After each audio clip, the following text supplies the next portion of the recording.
por C.S. Lewis. Para J.R.R. Tolkien. Epígrafes. O melhor método para expulsar um demônio, se ele não ceder aos textos das Escrituras, é ridicularizá-lo, zombar dele, pois ele não suporta o escárnio. Lutero. O diabo, o espírito orgulhoso, não tolera ser motivo de chacota. Thomas More. Prefácio. Não tenciono explicar aqui como caiu em minhas mãos a correspondência que ora ofereço aos leitores. Há dois erros semelhantes, mas opostos, que os seres humanos podem cometer quanto aos demônios.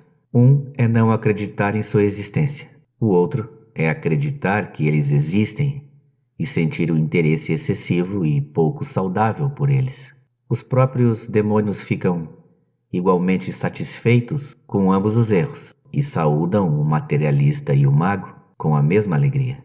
Os documentos contidos neste livro podem ser obtidos facilmente por qualquer pessoa capaz de aprender o truque, mas não o ensinarei às pessoas de má índole ou muito voláteis, as quais podem fazer mau uso da prática. Aconselhamos nossos leitores a nunca esquecer que o diabo é um mentiroso. Nem tudo o que Fitafuso diz deve ser considerado verdadeiro, mesmo do seu próprio ponto de vista. Não tentei identificar quem são os seres humanos mencionados nas cartas, mas acho bem pouco provável que sejam totalmente inverossímeis as descrições, por exemplo, do padre Spike ou da mãe do paciente. Há otimismo excessivo, tanto no inferno como na terra. Para encerrar, devo dizer que não procurei averiguar a cronologia das cartas. A de número 17 parece ter sido escrita antes de o racionamento da guerra ficar mais rigoroso, mas em geral o método diabólico de datar estas cartas parece não ter nenhuma relação com o tempo terrestre e nem sequer tentei reproduzi-lo. A história da guerra na Europa, exceto quando ocasionalmente produziu algum efeito nefasto sobre a condição espiritual deste ou daquele ser humano, obviamente não interessava nem um pouco a Fitafuso. Por C.S. Lewis. Magdalen College, 5 de julho de 1941. Querido Verme Bill, compreendo o que você diz sobre guiar o seu paciente em suas leituras e também fazer de tudo para que ele sempre tenha encontros com o tal amigo materialista. Mas será que você não está sendo um pouco ingênuo? Parece que você vê a argumentação como o melhor método para mantê-lo afastado das garras do inimigo. Talvez fosse esse o caso, se ele tivesse vivido alguns séculos atrás. Naquela época, os humanos sabiam muito bem quando algo era provado logicamente ou não. Em caso afirmativo, simplesmente acreditavam. Ainda não dissociavam seus pensamentos de suas ações. Estavam dispostos a mudar o modo como viviam a partir das conclusões tiradas de uma certa cadeia de raciocínio.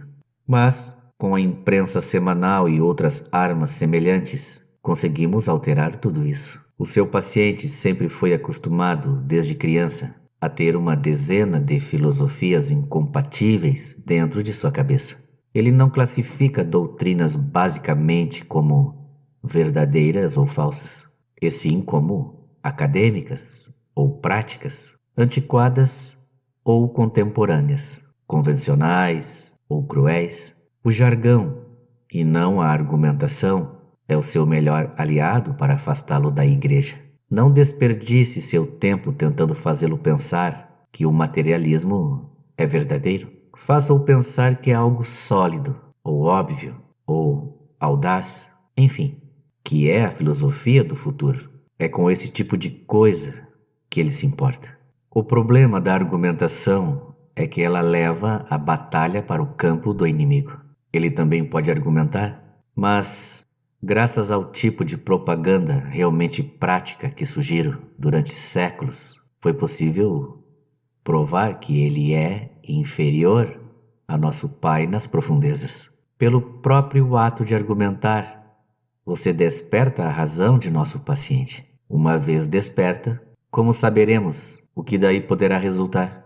Mesmo se uma cadeia de pensamentos puder ser distorcida a nosso favor, você logo descobrirá que fortaleceu no seu paciente o hábito fatal de atentar para questões universais e ignorar o fluxo de experiências sensoriais imediatas.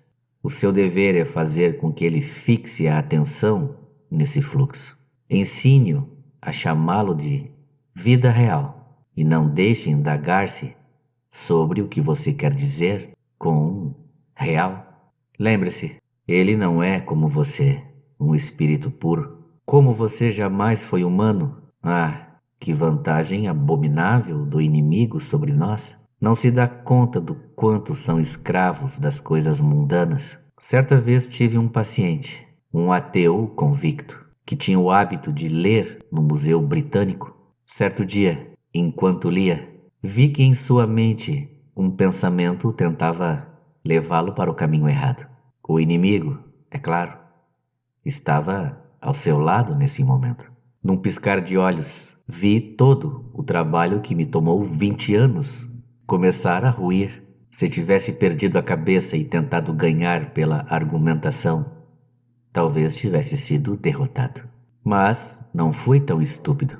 Imediatamente ataquei a parte do homem que melhor controlava. Sugeri que já estava na hora de almoçar. Talvez o inimigo também tenha feito uma contraproposta. Você sabia que não é possível ouvir nitidamente o que ele lhes diz, dizendo-lhe que aquilo era mais importante que comida?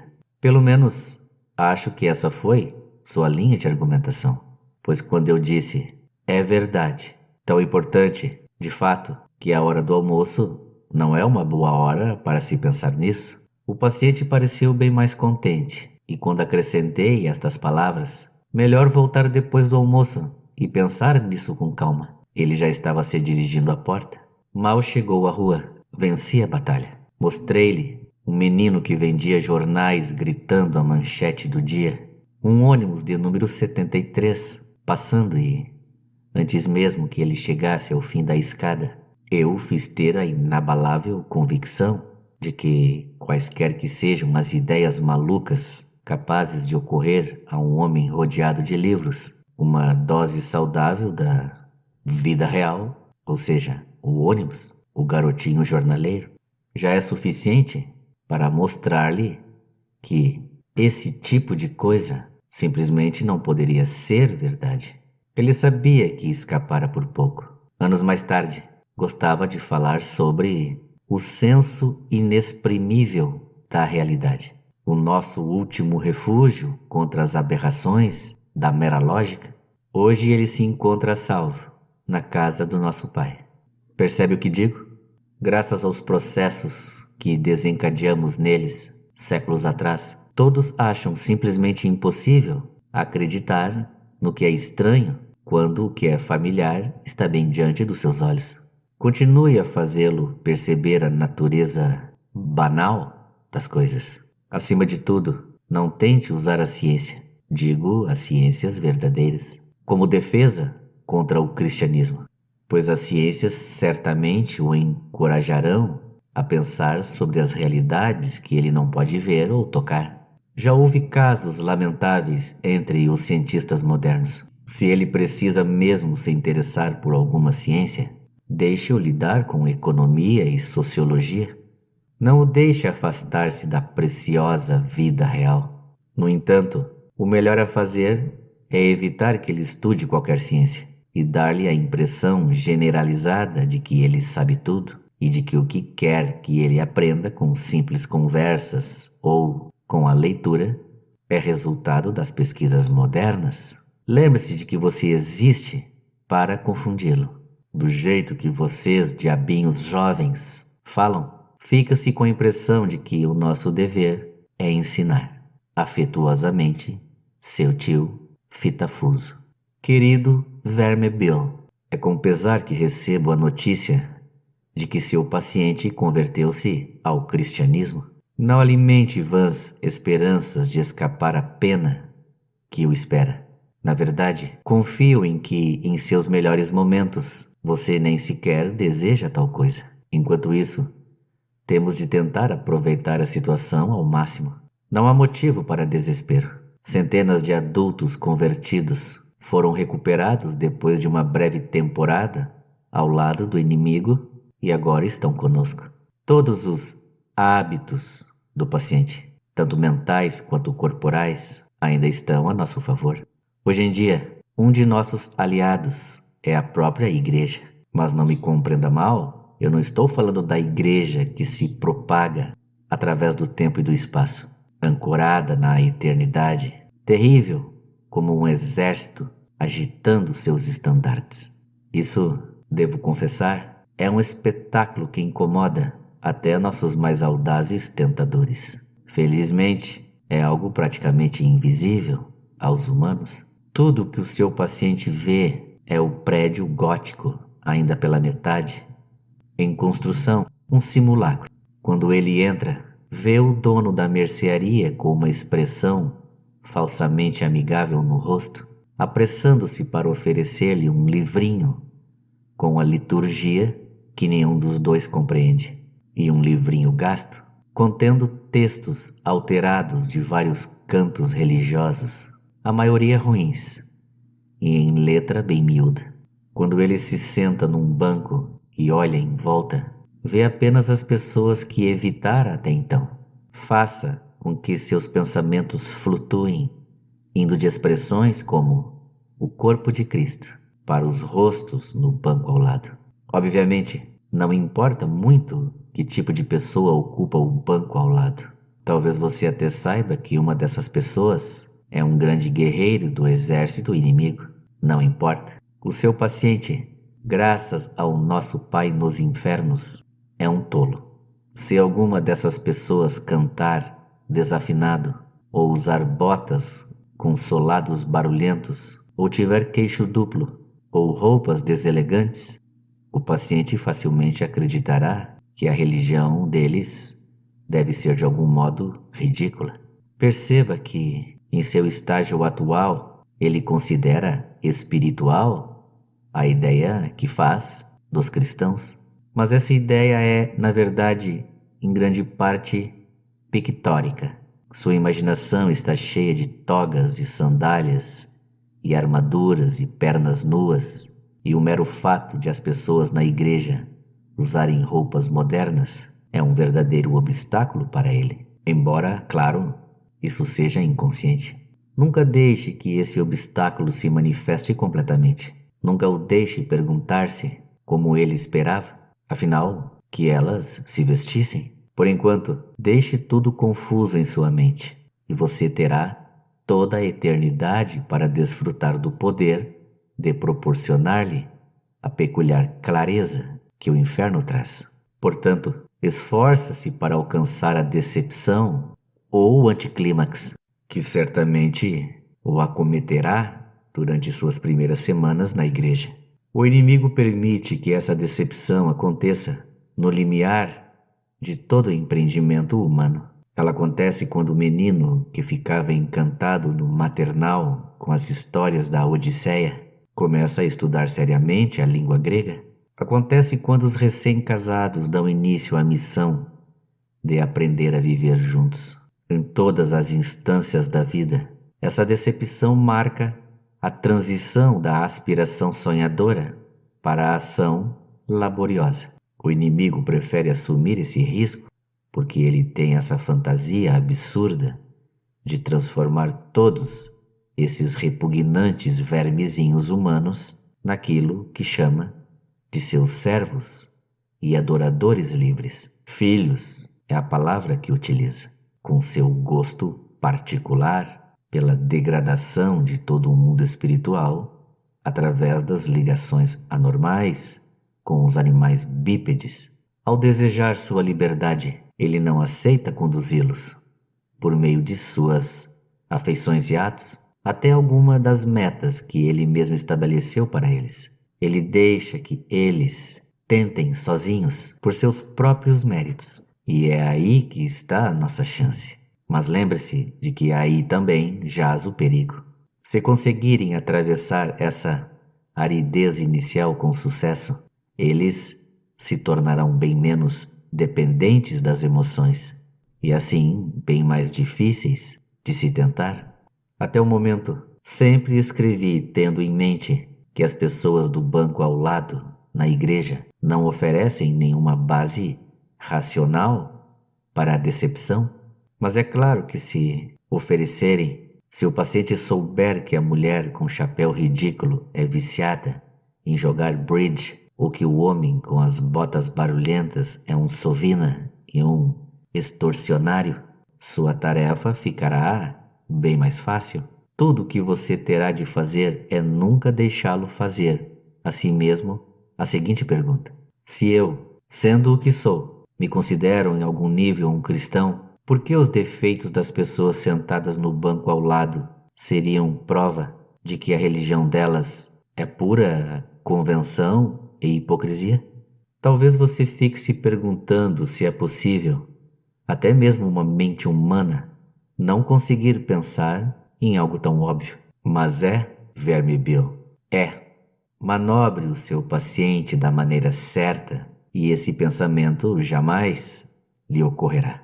Ele está muito longe ainda de ter passado tempo suficiente com o inimigo para ter verdadeira humildade. O que ele diz, mesmo de joelhos, sobre seus pecados, não passa de conversa fiada. No fundo, ele ainda acredita que tem bastante crédito junto ao inimigo por ter se convertido e pensa que demonstra grande humildade e condescendência ao ir à igreja com aqueles conhecidos vulgares e presunçosos.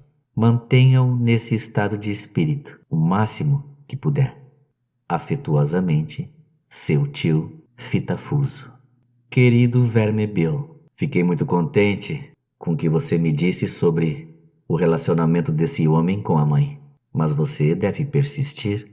O inimigo trabalha de dentro para fora, transformando gradualmente as ações do paciente para que correspondam ao novo padrão e talvez até mesmo a conduta dele para com a velha senhora mude a qualquer momento. Seria bom você intervir primeiro.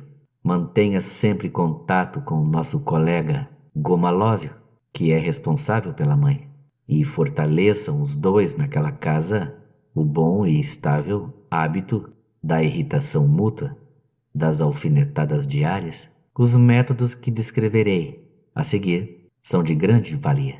Primeiro, faça-o prestar atenção apenas na sua vida interior. Ele pensa que sua conversão é algo que se deu dentro dele e que sua atenção está, portanto, voltada neste momento para os estados do seu próprio espírito, ou pelo menos para a versão mais purificada deles, que é tudo o que você deve permitir que ele veja.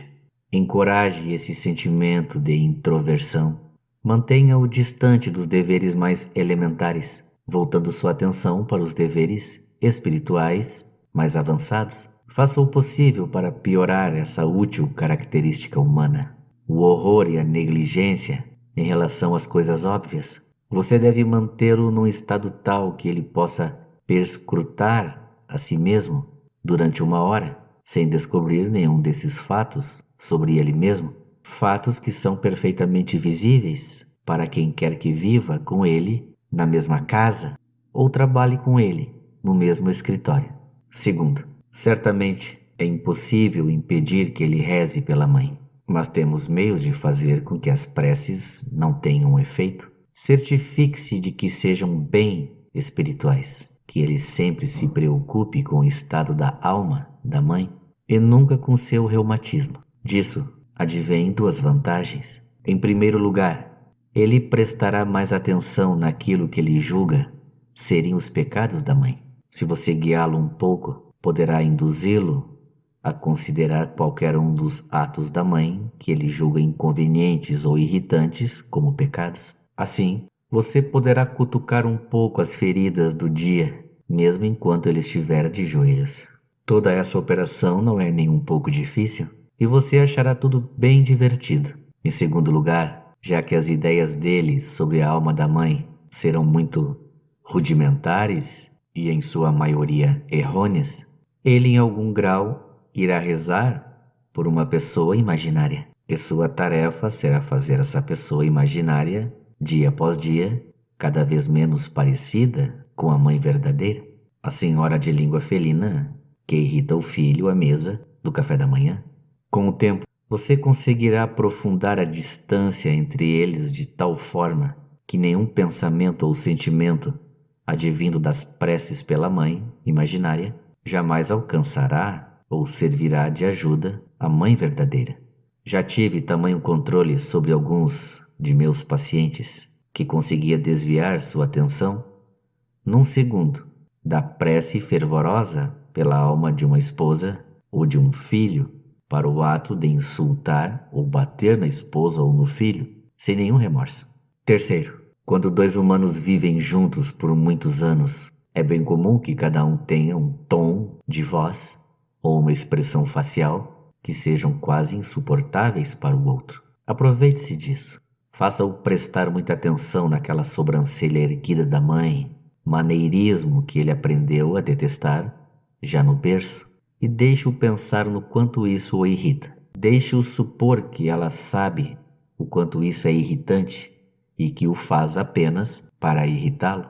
Se você souber fazer o seu trabalho direitinho, ele não notará quão improvável é essa suposição. E claro, nunca o deixe suspeitar de que ele também tem tons de voz e expressões que igualmente a irritam.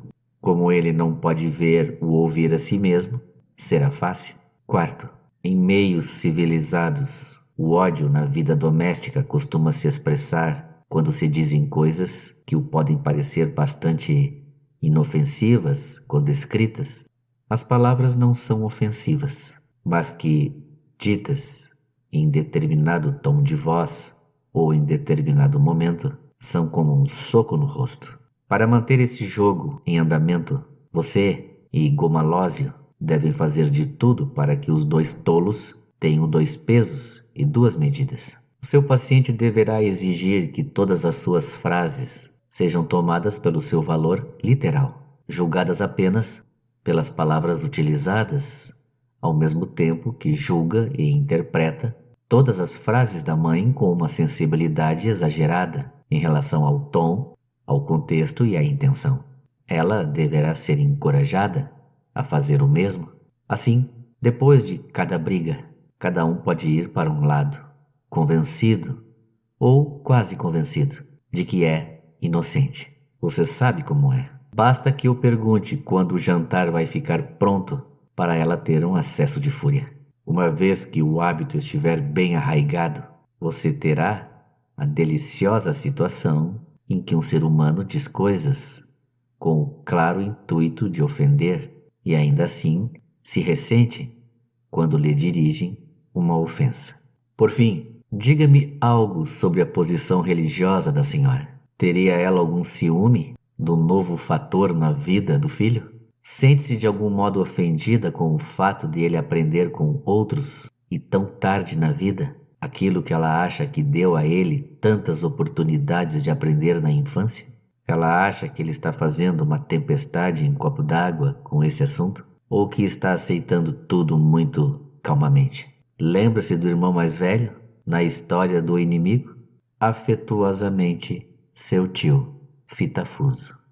Querido Vermebil, as sugestões bastante amadorísticas da sua última missiva indicam que eu já deveria tê-lo instruído a respeito de um assunto bastante complicado, a prece. Você não deveria ter dito que meu conselho sobre as preces do humano em questão para a mãe dele provou-se totalmente infrutífero. Não é bem o tipo de coisa que um sobrinho deve escrever ao tio, muito menos um tentador júnior ao subsecretário de um departamento. Seu comentário também revela o desagradável desejo de colocar a responsabilidade sobre os meus ombros. Você deveria aprender a pagar pelos seus próprios erros. A melhor coisa a fazer, se possível, é afastar completamente o paciente em questão da intenção de rezar. Se o paciente é um adulto recém-convertido para o lado do inimigo, como é o caso do nosso homem, conseguimos tal feito quando o encorajamos sempre a lembrar-se ou a pensar que se lembra do quanto suas preces na infância eram automáticas. Em contrapartida, você talvez possa persuadi-lo a almejar algo totalmente espontâneo, introspectivo, informal, livre de regras. E isso, na verdade, significará, para um iniciante, o esforço para produzir em si mesmo um estado de espírito vagamente devocional, no qual a verdadeira concentração de vontade e inteligência não desempenham nenhum papel. Um poeta deles, Coleridge, certa vez escreveu que não rezava, movendo os lábios e de joelhos, mas simplesmente dispunha seu espírito ao amor e dava lugar a um sentimento de súplica. É exatamente esse tipo de prece que queremos, já que ela tem uma semelhança superficial com a prece silenciosa praticada por aqueles que já estão em estágio bem avançado ao lado do inimigo.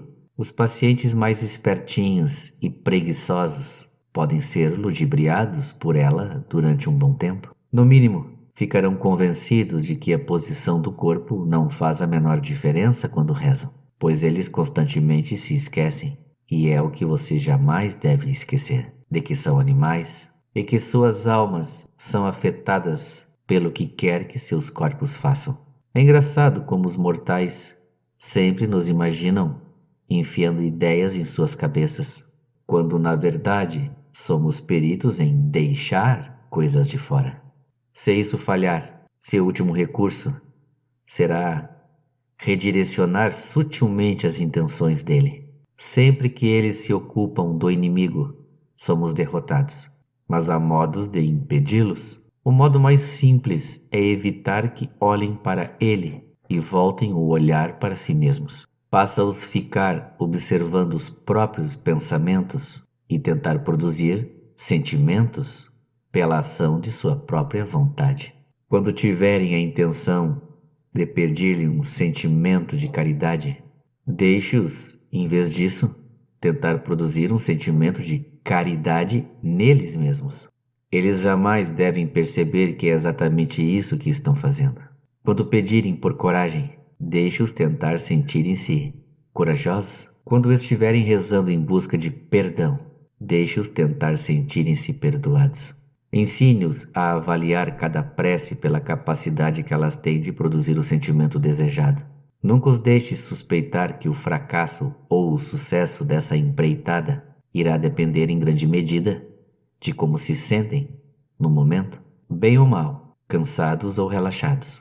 Mas, é claro, o inimigo não ficará de braços cruzados enquanto isso. Onde quer que haja uma prece, existe o perigo de sua ação imediata. Ele é totalmente indiferente à dignidade de sua posição e nossa, como espíritos puros. Enquanto para os animais humanos que se ajoelham, ele derrama o autoconhecimento de um modo descarado. Mas, mesmo se ele malograr a sua primeira tentativa de ludibriar seu paciente, nós dispomos de uma arma ainda mais sutil. Os humanos não começam com aquela percepção direta dele, que nós infelizmente não podemos evitar. Nunca chegaram a conhecer aquela luminosidade horripilante, aquele fulgor penetrante e doloroso, que é a base da dor permanente em nossas vidas. Se você observar a mente do seu paciente enquanto ele reza, não encontrará nada disso. Se examinar bem a ideia a que ele se dirige, verá que é uma combinação de vários elementos ridículos. Haverá imagens derivadas das representações do inimigo, como ele apareceu durante aquele episódio vergonhoso, conhecido como encarnação. Haverá também imagens mais vagas, talvez bem primitivas e pueris, associadas às outras duas pessoas. Haverá até mesmo um pouco de sua própria reverência e as sensações físicas que a acompanham, coisificada e atribuída ao objeto reverenciado. Sei de casos em que aquilo que o paciente chamava de seu Deus tinha uma localização física no canto esquerdo do teto do quarto, dentro de sua própria cabeça ou num crucifixo na parede. Mas, independentemente da natureza desse objeto composto, você deve manter seu paciente sempre rezando para isso. A coisa que ele mesmo criou, não a pessoa que o criou.